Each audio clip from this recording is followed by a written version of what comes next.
Wonderboy UG ne Vic exclusive YouTube channels zikutusaka amawulire agabaga kagwawo subscribing ku Wonderboy ane ku Vic exclusive. This time around nkuletedde ba TikTokers abasajja abakyasinze okubeera n'empisa atenga mu bituufu oba mu byaddala kye kituufu balina empisa personally abe nali meetingzeko ne be meetingangako.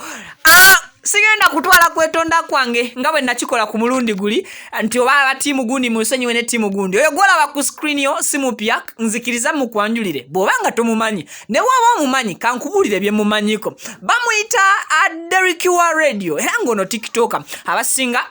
mwamumanya nnyo ng'azannya n'omwana omuwala Muna.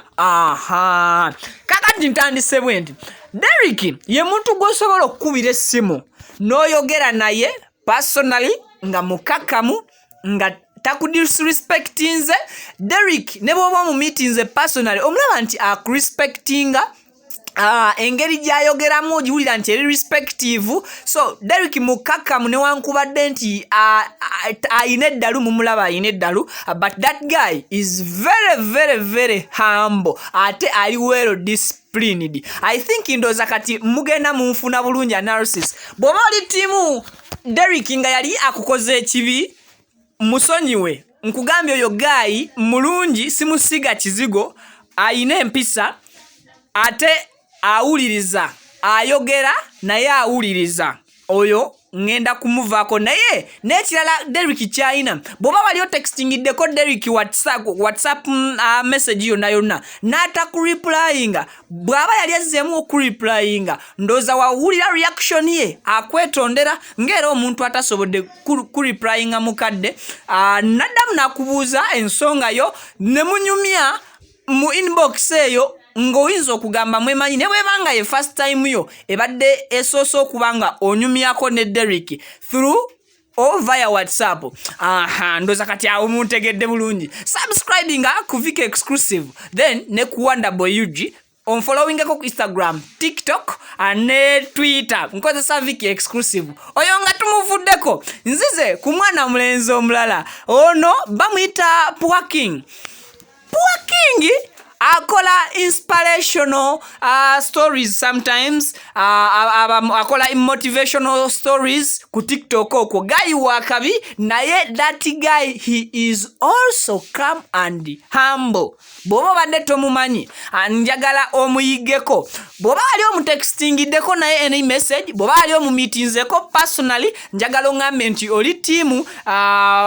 Pwaking mu comment section yawo bana comment yo yamaanyi era tuji appreciating nnyo n'ekirala kyenkusaba mu kwano video eno agimpele like gye mukoma okugiraba bangi n'okugirayikinga abangi anange gye nkoma okuddamu amaanyi agakuweereza.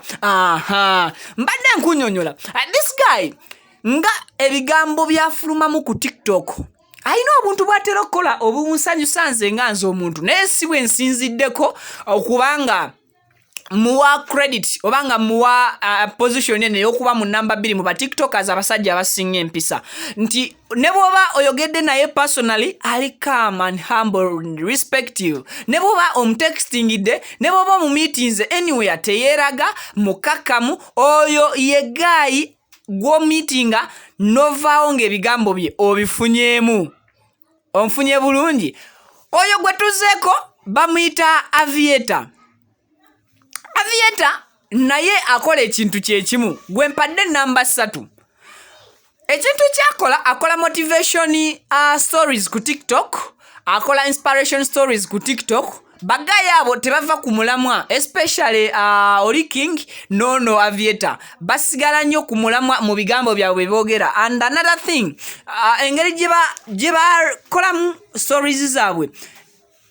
eraga nti bakakamu naye ate mwana watu ne bwoba ba meetings personally abantu bano ebyaddala bakakamu kitwale ku very Vic wano ku Wonderboy UG ne ku Vic exclusive. Those people ebyaddala bali very humble nga bw'okiwulira ate n'ekirala balina empisa bw'oba toba tryingangako ng'olina contact yaabwe gezaako omutextingireko just nga tomumanyi takumanyi olabe engeri gy'agenda okureactingamu nga akuddamu bw'oba ali omusanzeeko ewantu wonna n'omubongako nga ba-celebrities abalala bwe bakikola ne bagezaako okweraga these guys tebakikola so Aviator we appreciate ate era we thank you oba bagamba we thank you oba we thank you luzungu lwatusobera naye ng'ekigambo kibeera thank oba thank